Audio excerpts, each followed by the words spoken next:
Thank you for joining us, and welcome to another edition of Answers Network. I'm your host, Alan Cardoza, and if this is your first time watching or listening to the show, know that every Monday from 11 a.m. to noon Pacific time, this show will bring on special guests that can inspire, educate, and in some cases entertain, while bringing answers and options to making our lives happier, healthier, and more successful. And I'd really appreciate it if you could all do me a big favor. Please forward one of our shows to your social media group and to someone you know who can benefit from a particular subject, because sharing my show and others like it that focus on improved health, happiness, education, and success is one powerful way we can make a positive influence in the world together.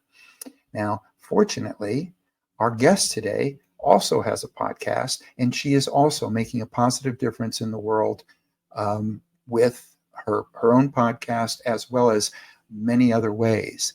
Now, you may also know that I believe in the value of MDs, which is medical doctors, and NDs, naturopathic doctors. So my favorite doctors are those knowledgeable in both.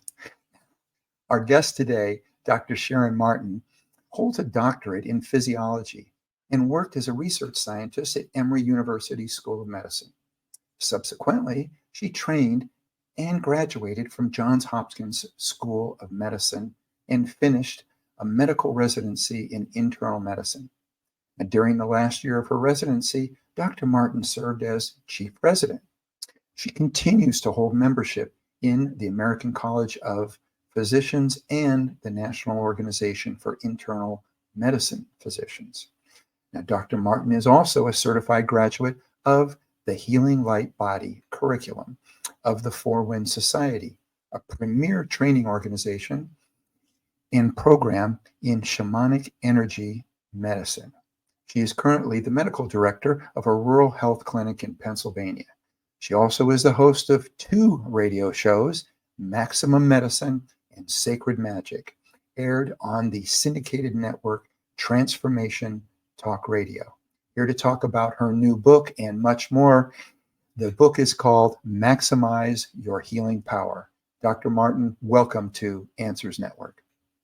Thank you, Alan. Thank you for having me.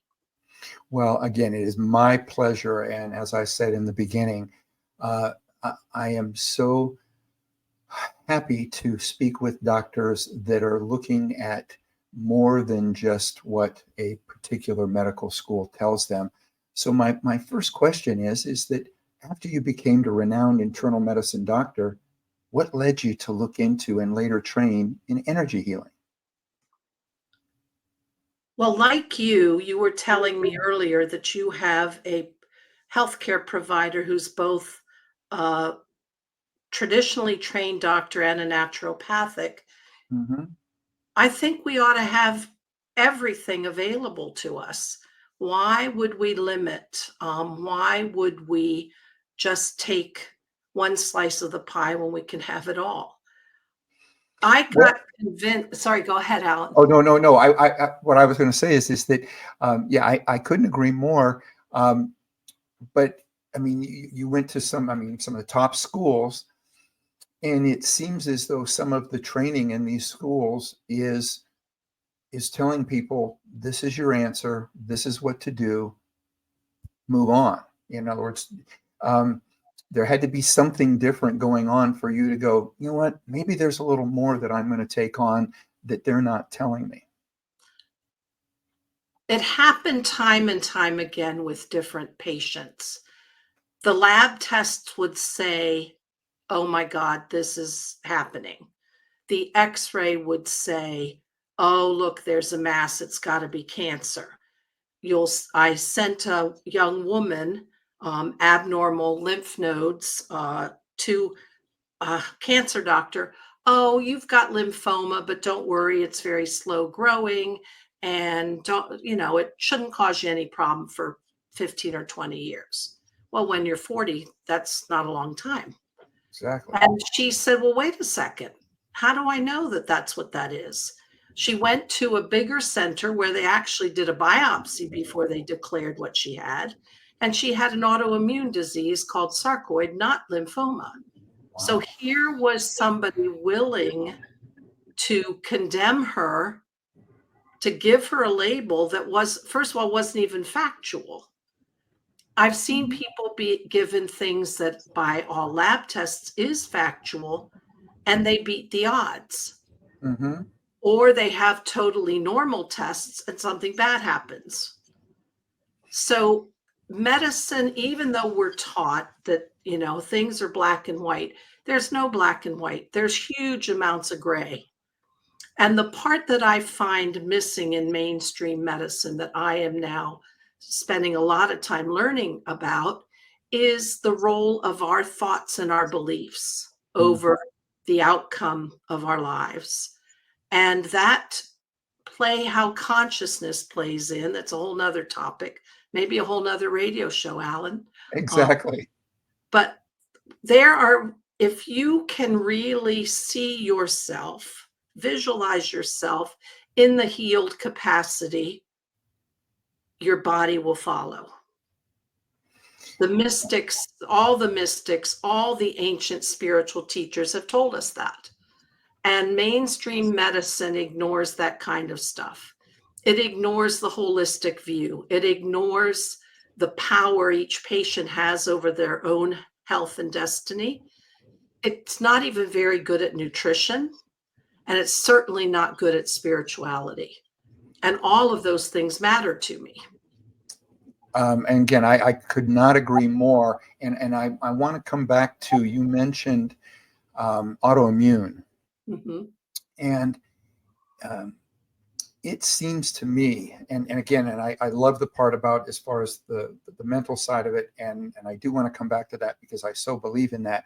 But it seems to me that our immune system, that most anything that we are doing, other than, I mean, if we've broken something, I mean, that's a different story, but shouldn't it be geared towards strengthening our immune system so that our body does what it's supposed to do?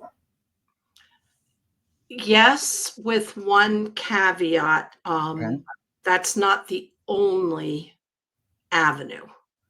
And we can overstimulate our immune system, Mm-hmm.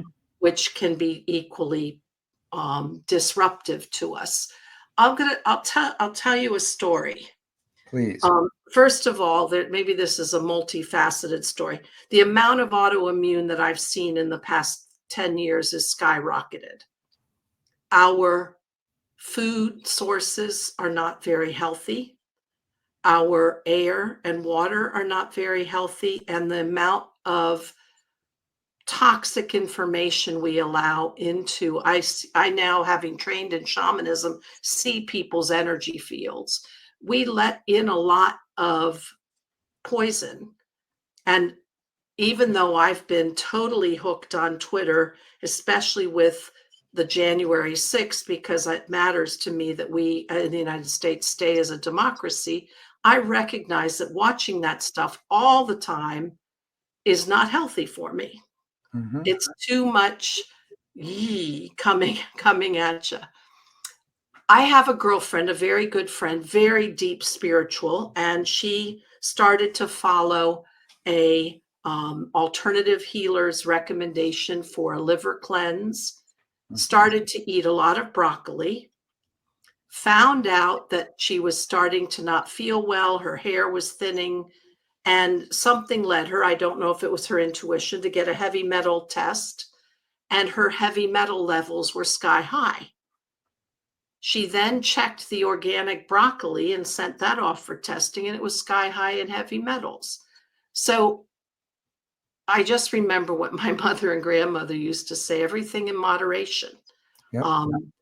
And we can do good foods. We can do quiet time. We can stay away from the news. But I've come to see the frontier of healing, and I hope mainstream medicine figures it out, is to involve your consciousness, whether you believe in God or not. I believe in spirituality. I believe in God, something bigger than humans. But to involve that, because I think that's our best choice going forward. We've got a question that is coming in, and again, I want to thank those that that do take the time to do this, to send in questions. This one reads, I just had it a moment ago. How does your book, Maximize Your Healing Power, provide practical guidance for individuals seeking to take an active role in their own healing process? It says, can you give some examples of specific strategies that are outlined in the book? This is from Marcus in New Orleans, Louisiana. What I love about my book, obviously I'm biased because I wrote it, but it is a way, it gives you steps to take. The whole point of it is, here is what I know. I'm putting this in your hands to make changes in your life. And I'll give an example. First of all, there are many exercises, and the majority of them focus on you going into your deeper self, into your subconscious, where you contact your higher self or your soul or God, whatever you call it. And then you can visualize and shift your energy to holding the most powerful life force. So that's just the basic premise of the whole book. There are steps in there that I've intuited because I saw a healing journey, and it can be a life challenge journey, doesn't have to be about health, in a spiral fashion. And I saw it in 4 steps. And the first is to be aware of your issue. Well, we're all very much aware, usually, of we don't feel good, something's not working, we're limping, our back hurts, whatever. The next step is to allow. And this is a whole chapter on allow. Allow is where you line up with the higher intelligences and forces of the universe, whether you call it God, angels, power animals. I'll teach you all about them. Then you act, you take an action, and those actions can include clearing your energy field, taking an issue to the transformative power of the fire, taking on your intuition says you need to exercise more. It says you need to stop eating this or that. It really gets you deep into your intuition, which is important because that's your messages from your higher self to your conscious human self. And then you affirm it by daily action. And that's one example of how you approach a problem. And the whole book is geared towards, here's what I saw as the problem. Here's what I see as a potential fix. If you have an issue, here are steps you can take. So I think the book is good that way. The other little goodie, excuse me just a second, Alan. If you order this book, Amazon, Barnes & Noble, Inner Traditions, you take the order number and you go to my website, drsharonmartin.com, drsharonmartin.com, and you put the order number in on the page that's about the book. You get a lot of freebies downloaded. So that's exciting too. Thank you. I appreciate that. We were talking about the mental side, but we're also, we're talking about, in things that are happening. And I know one of your specialties is internal medicine. Let's talk a little bit about the manifestation of internal problems that we are doing through our mind. And I think this is something that a lot of people don't understand, but where it's, you get somebody that says, oh, my gut's all messed up. I'm having all kinds of intestinal problems, whatever they may be, and so on. What are some of the ways in which we are taking some of our mental issues or problems and manifesting these things in places in our body like that? And what can we do to reverse it? So that's a common connection that many spiritual teachers have seen. Back in I believe it was in the 80s, a NIH scientist wrote a book, The Molecules of Emotion. Bruce Lipton wrote The Biology of Belief. Carolyn Mace, a medical intuitive, talks about your energy centers, the chakras, and how they reflect certain diseases. So I'll tell you a story. Okay. I have had a woman patient who came to me all distressed. And I also happened to know that her father had just died, and he had died of a blood clot, and she was at the hospital with him. And during his workup, he almost certainly had a blood test called a D dimer, which, if it's elevated, suggests there could be a blood clot. Means a lot of things, but it suggests that. So she comes in a month after he's died. She's all upset because she wants me to order a D dimer.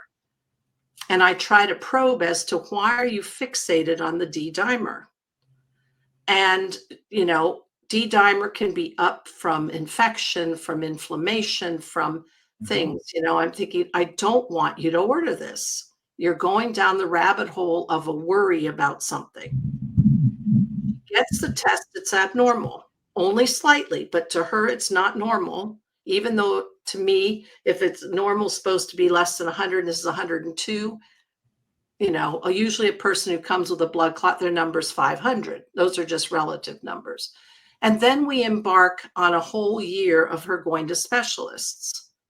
So here is where, and I believe this started with her fear about her father dying suddenly. Right. And she started fixating. And sure enough, something was abnormal. And sure enough, she then became ill, in the sense that now she's doing her whole year doctor going. Those kinds of things, they happen all the time. A person will feel burdened by life, like they're carrying too much and their back hurts. A person who can't stomach the things that are going on in their life that are distressing, they'll come with gut problems.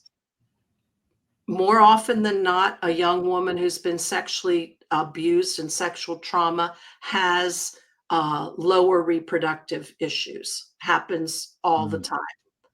But what can we do differently? And I think this is where the frontier of medicine needs to go. In the field of consciousness, and we don't know exactly the physics of it, but there is a universal information field. And the mystics and now the physicists are telling us that that is pure potential. But in our thinking, we bring reality to our lives, that we download what we see as our picture and we make it our reality. But if you can step back and change what you're thinking, you literally are changing your reality. And that quantum physics is starting to prove that. There's one, I forget, was it Heisenberg? I don't remember, but the very act of observing a particle made it become one of its two possible forms. It was either a wave or solid, but you looked at it and it made it one. So there is something there. I can't explain it completely because we don't really know, but I believe that how you think really will change your life. Wow. So what would you say if you had somebody that came to you and said, I'm having gut problems, and I'm going to see a variety of doctors, and we just don't seem to be able to make it go away. At what point? Because again, if they're going to see an internal medicine doctor and they're going to see a gastro doctor, and then they're going to see somebody else doctor, and right. And at what point do you say, okay, let's talk about what you're going through, and how do you get them to be able to? Well, actually, it's a good point. Are you, as a energy healer, are you helping clear them, or are you helping them clear themselves? Them clear themselves, even though our egos might think we're the ones doing it, but we're not. I had a patient, nothing went well. And the way she described herself all the time was, oh, I can't eat this and I can't eat that. And oh, that's really bad for me. And that's really, everything was bad for her. She couldn't eat this, she couldn't eat that. So when I tried to help her change her diet to help her shift her gut physiology, she was insistent that she had problems in the gut area, that she had errors that were her identity. So she couldn't even see past being ill with this. I think that's where we have to be brave enough to break out of the cage of how we see ourselves and how we believe ourselves to be. Now, from a medical testing standpoint, what are some of the tests that you think are helping, or what's coming up on the horizon? And I'll start by telling a story of Naveen Jain, who is the billionaire philanthropist that ended up buying Viome. And his story was that the reason that he bought it was that he felt that he was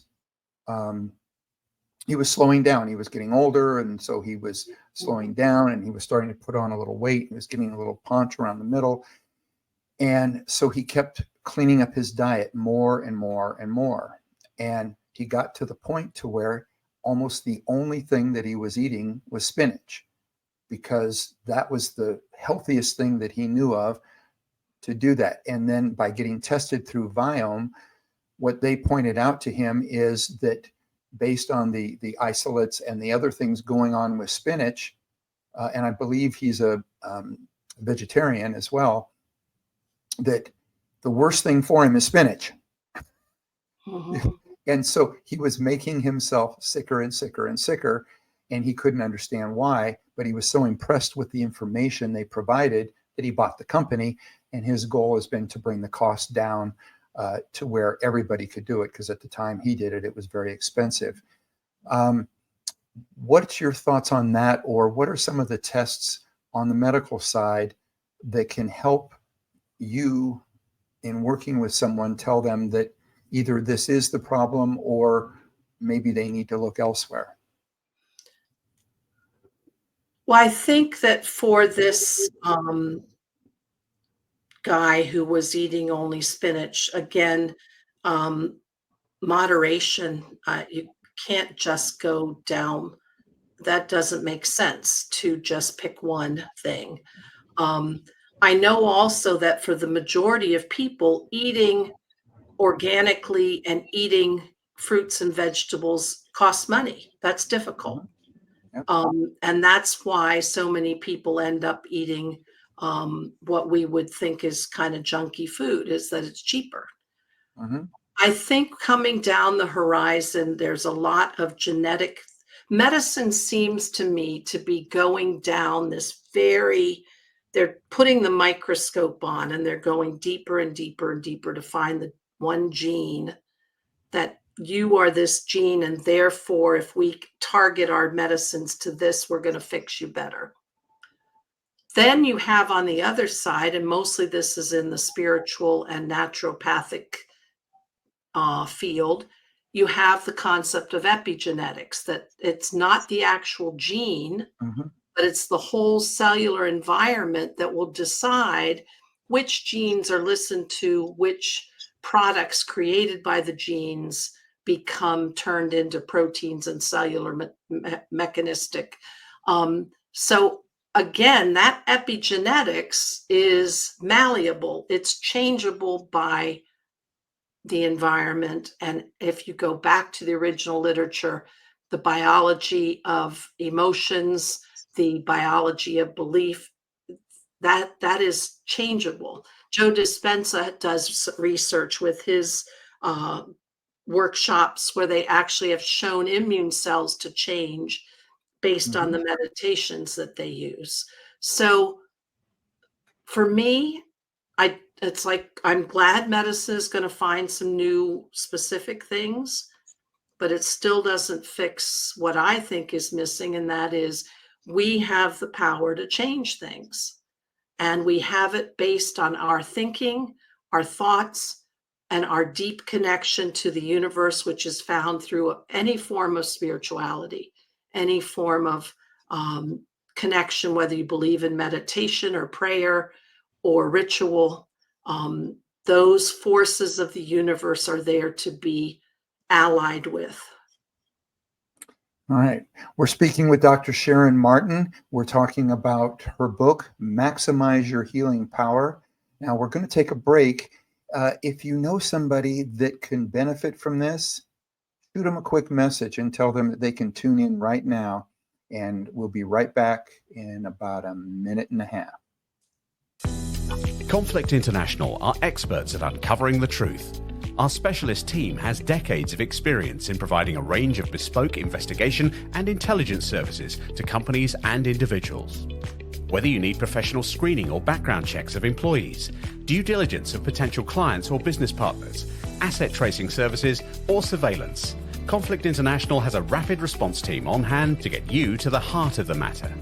Our key strength is in our global capabilities. We can tap into an extensive network of trusted professional investigators based in most jurisdictions worldwide, enabling us to go almost anywhere a case takes us. Conflict International has decades of experience with a diverse range of skills among our team, developed from backgrounds in military and security intelligence services, as well as practiced lawyers. Visit our website today at conflictinternational.com to find out more about our services. That's conflictinternational.com. Global reach, local knowledge. And we're back. We're talking with Dr. Sharon Martin, and we are talking about maximizing your healing power. Now, before we went to break, one of the things that I was thinking about was, I'm trying to think how to put this. Well, let's talk about distance healing. So I mentioned, in your introduction that you have a clinic in Pennsylvania. What's your thoughts on distance healing? In other words, do you have people that come to you, or in this day and age, is this something that someone, if they're listening, can contact you, and it's something that can be done over, as we are on StreamYard, or over the phone for that matter? Let's talk about distance healing a little bit and what your feelings are about it. So we also call it remote healing. It works. Okay. I think for me, the best outline and detail of the studies that show the connections regardless of distance was Lynn McTaggart's book, The Field, because she detailed all of the experiments done. And they have somebody in a submarine beneath the water, and they took the rabbits' babies down in the submarine. They had the mother there. Something happened to her, to the babies, and she felt it. So we're talking, the reason that I think remote healing works, and we're going to know more about this as science catches up with mysticism, is that we are dealing with the universal information field. All of us are connected by consciousness, so that we can, even in prayer, faith healing works. Larry Dossey has studied that. So when you do something that's called energy medicine, Stephan Schwartz pointed out to me, it's not really energy, but that remote healing is happening because you're tapping in to the universal consciousness field, which elicits a change by the same person connected, regardless of distance, regardless of time. It's the same phenomenon that psychics, who are also called remote viewers, how do they see in time or space? How is that possible? I can't explain to you the actual details of the physics of it. I don't know that anybody can, but it does work. So kind of mirror that back, or to put it out there to so that everybody can understand. So if we were going to talk about, and I'm since my heart attack, I'm having trouble with my throat, so I don't talk exactly the same. People say I sound differently now. So my view of this is that through a universal energy or universal force, you're able to help me find this, to see this, but at the same time, you're just steering kind of my body to be able to deal with it myself. I mean, am I mirroring that back pretty good, or how would you correct that? I might say it a little bit differently. Okay, please do. When any healer goes to, quote, work on you, nothing will happen without your subconscious, usually, permission. Your energy field is sovereign. So there are many times where, and I talk about this with some other intuitive healers, medical intuitives, you need a permission to heal. You need a threshold to heal. A lot of times that's assumed when somebody comes and they're your client. It's assumed that they want to heal. But there are times where there are a lot of subconscious reasons why people really don't want to change something. And, not everybody is self-aware.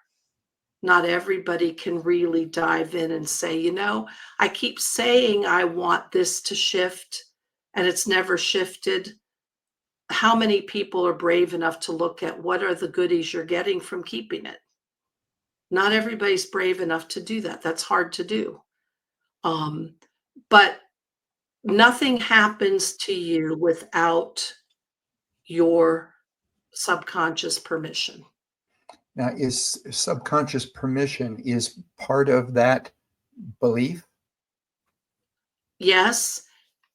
Let's take something a little bit different. Let's talk about people who are in toxic relationships. Okay. From an energy standpoint, from a shamanistic standpoint, each person has an energy field. And in these particular relationships, those energy fields are merging at some point. Perhaps one person taking energy from the other person, taking life force from the other person. And to say that, to say to the person, well, you have to separate from this person because they're stealing your power. At some level, one person of that partnership agreed to allow the other to share their life force on an energetic level. So we're doing that all the time. As humans, we resonate with others. That's what humans do. We do not live alone and stay alone. We are always interacting. So there are levels at which we let things influence us. And there's always maybe very, very subtle manipulations going on that we are agreeing to without realizing the harm it could do. That's happening all the time in many ways. But I think if you really want to shift something, you have to say that you, with 100%, mind, body, and soul, says, I want this to change, or it won't change. So then how can a layperson understand and work with this energy field and I'm thinking of two different aspects of it. One is that you mentioned somebody who's with someone who's toxic. So one is to shut off the connection or shut off that person's ability, the connection, to shut off that connection. And at the same time, how can the layperson turn on a connection either to a healer or to an environment that they know is much more beneficial to them personally? So one of the sections in my book is describing the energy field and how a lay person can work with it, how they can sense it, and then how they can clear it. And as soon as you start spending the quiet time to sense the energy field, then you begin to sense when things are impacting you. And then you can make conscious choices as to your boundaries. And there are boundaries, not only psychological boundaries or relationship dynamic boundaries, but they're energetic boundaries.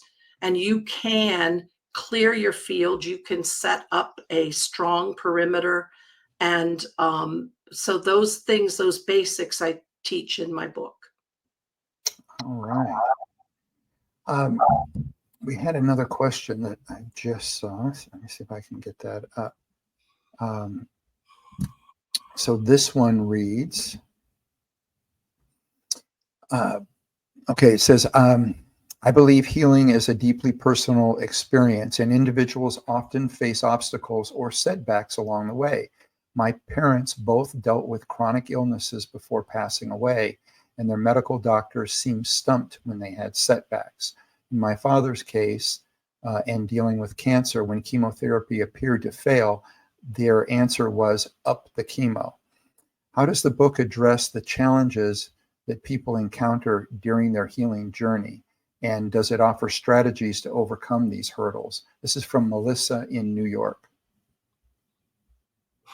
That's a big question with a lot of layers. Yeah, that's what I thought. Okay. At some level, and this is big picture, Melissa, and not to be dismissive of what your parents went through. At some level, my spiritual belief is you and your soul choose when to exit the earth. So at some level, there is a soul choice. I believe in a soul. Others don't, but I do. There's a soul choice of what path to take.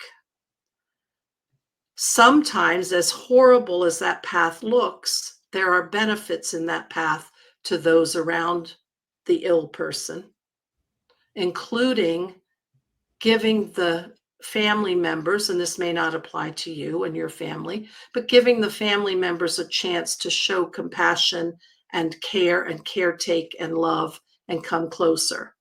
So even if it looks like things are going down, physically speaking, the wrong way, spiritually, they may not be going the wrong way. Does my book specifically address how to fight certain challenges like that?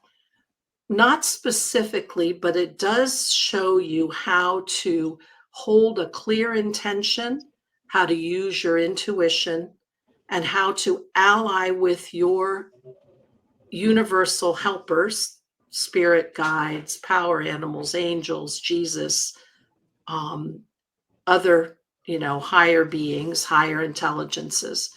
And through that way, I think you can obviate a lot of challenges. So I'm sorry if I left out parts that you would have liked to have seen, but I think the basics are there that you can steer your way.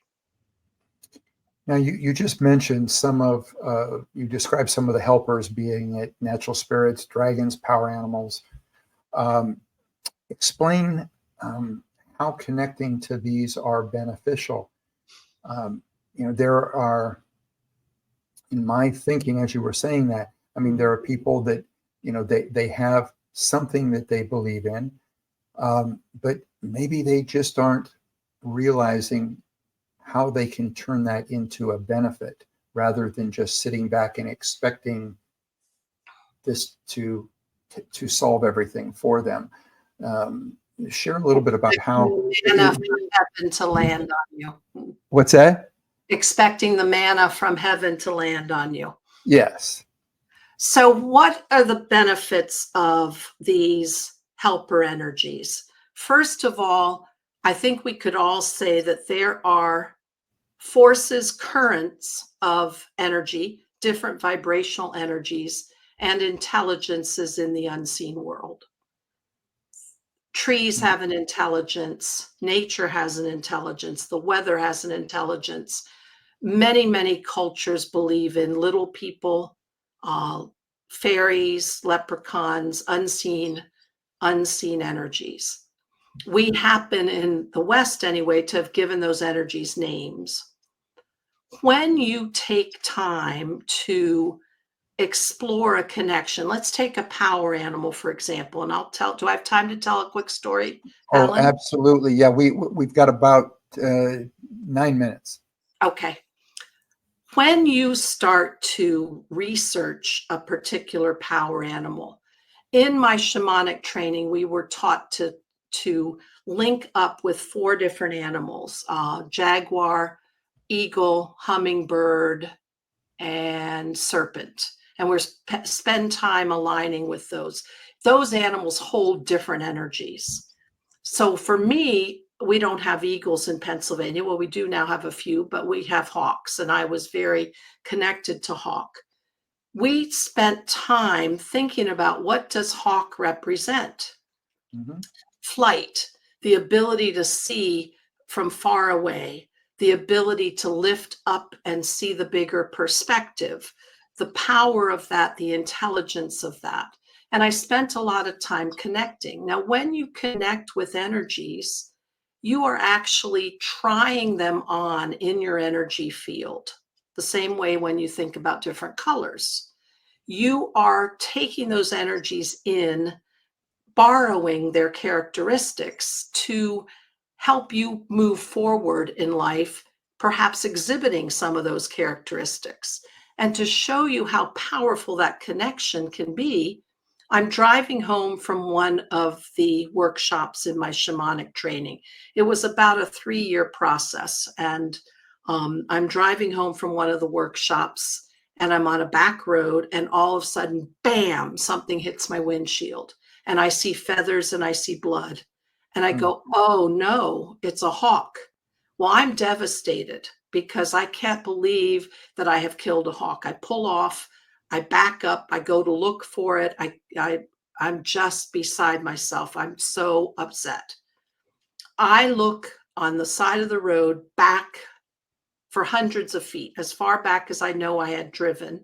Look anywhere that it might have, I cannot find the hawk anywhere. So part of me is so relieved that maybe it didn't die, but there are feathers and a little bit of blood on the windshield. Well, I'm just devastated because this is at this particular point in my training, this is my power animal. This is my buddy. Hawk energy is important to me.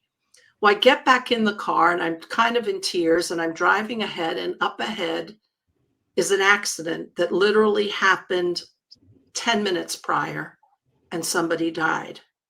Wow. And I think to myself, now when you start to connect with these energies, you start to listen to messages that you think you might be told, or ways of seeing a different way. And I think to myself, that hawk stopped my car long enough that I was not in that accident.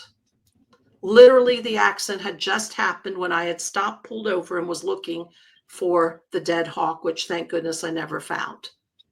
So there are benefits when you join with the energies of the universe. You choose which ones to connect with, though, because there are dark forces out there. So you want to pick good stuff. And then you can take on and embody those characteristics, and you're expanded. Your approach to life is enlivened and expanded. And to me, not only is it fun, but I think it's valuable. Well, in your book and on your podcast, you teach about rituals. We've just got a couple minutes left. What does a ritual bring to the table of healing, and how does it impact us? A ritual to me means that you are fully present. It's not just a habit. It's actually making something sacred.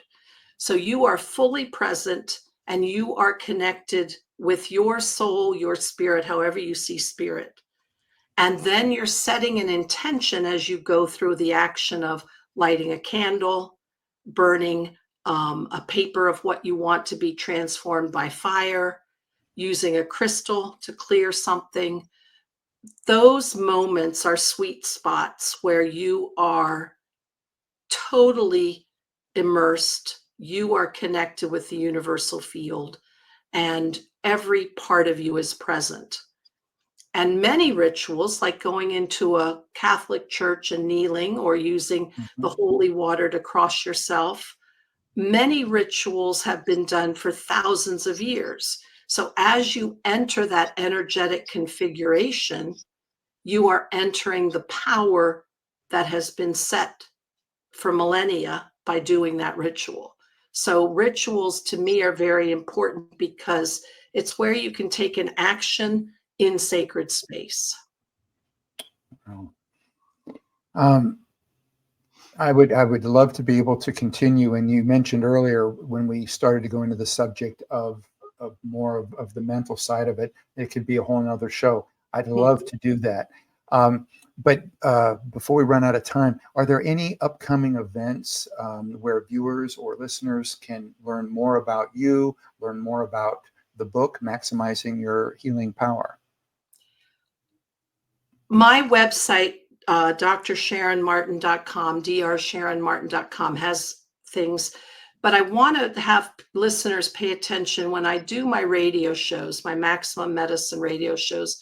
I'm bringing guests in now that are all about consciousness, because I believe this is the frontier for mainstream medicine, and some really brilliant people, and to talk about the power of meditation to put you into the universal field, just to talk about those kinds of things that I think will move us all forward. And Alan, as you said, just as your show purpose is, the whole purpose is for our world to be better. And that means we humans have to really step up. So I'm all about helping us step up. And which is exactly why when David mentioned what you were doing about getting you on the show, I said, this is a perfect fit. So I love the synergy. I'm glad that you're doing what you're doing. I appreciate you coming on. Would love to have you come back, because I think we could go very deep into the mental side of this. That could be fun. Thank you. And again, for everybody out there, again, it's a syndicated network called Transformation Talk Radio, but her shows are Maximum Medicine and Sacred Magic. Now, are there links on your website for both of those? Yes. Okay, so And there you have it. You can find it on transformationtalkradio.com. There you go. So everybody, you've got a lot of opportunity to be able to gather more information. But again, I appreciate so much what you're doing. Please keep it up. I look forward to talking to you again. And if there's anything I can do, please let me know. Thank you so much for inviting me. All right. And for everybody out there, be with us in coming weeks, or just go to our archives of past shows. You can do that at answers.network.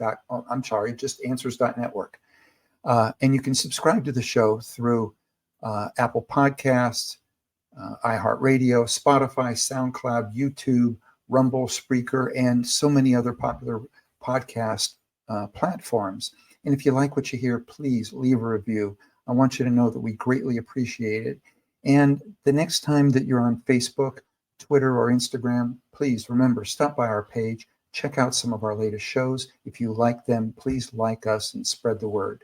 So for everybody out there, be good human beings, and be with us again next week on Answers Network.